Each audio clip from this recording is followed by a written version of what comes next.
Yeah, just super proud of the guys. Super proud of the guys. They deserve. The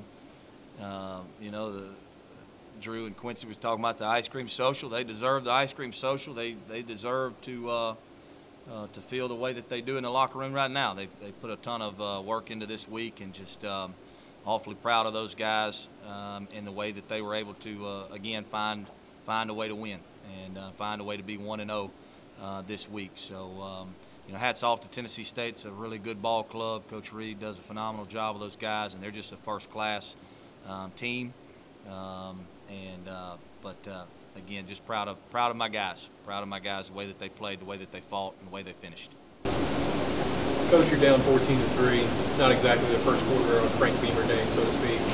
And you guys answer emphatically, 35-0 second and third quarter. What changed offensively and even defensively, and maybe even attitude-wise on the sideline? I mean, nothing. We just, that's a good football team. They got a good football team. It didn't shock us at all. We knew that we would be in for a fight. We knew that they were going to come out and throw some punches, and we knew that we were going to have to answer and throw our own punches. And I thought we did a good job doing that. So, was it the start that I wanted? No, but it's not like we went into panic mode and got shocked, because that's a good football team, and we knew that they had the capabilities of coming out and starting like that.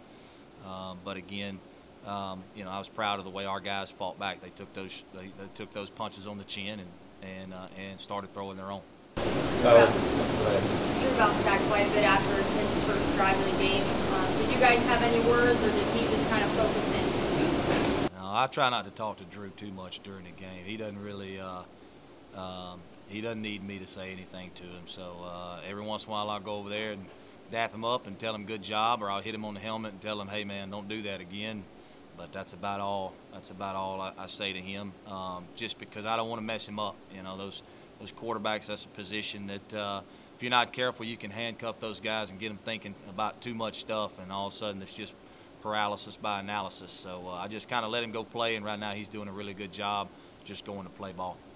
21 points is the lowest point total your defense has allowed all season. What was the game plan coming in tonight? How did it work so well, I guess? Well, we knew we had to try to eliminate number 3. We didn't do that. But you're not going to do that with him, man. I'm telling you, that Roland, that's a good football player. We were all in for a treat today, getting to watch him play football, because he's a good football player.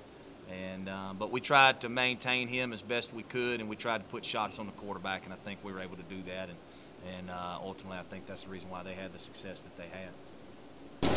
Week after putting up a school record 449 rushing yards, TSU made it really difficult for you guys to run, except for Drew Anderson.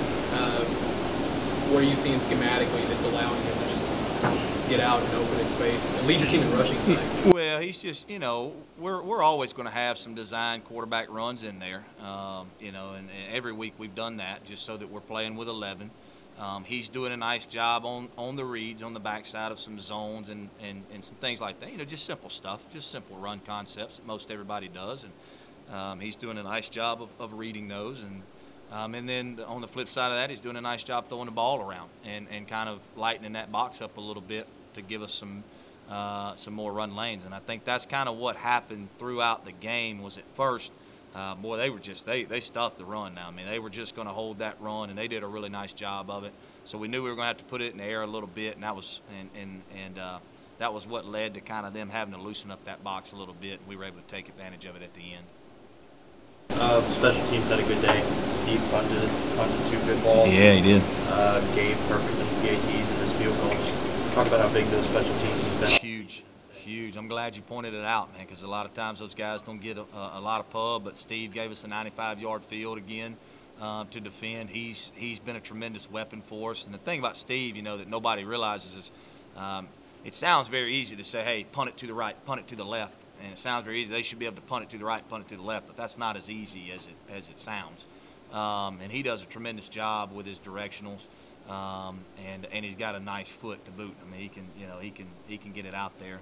And then Gabe, I think he's still 100% on his kicks.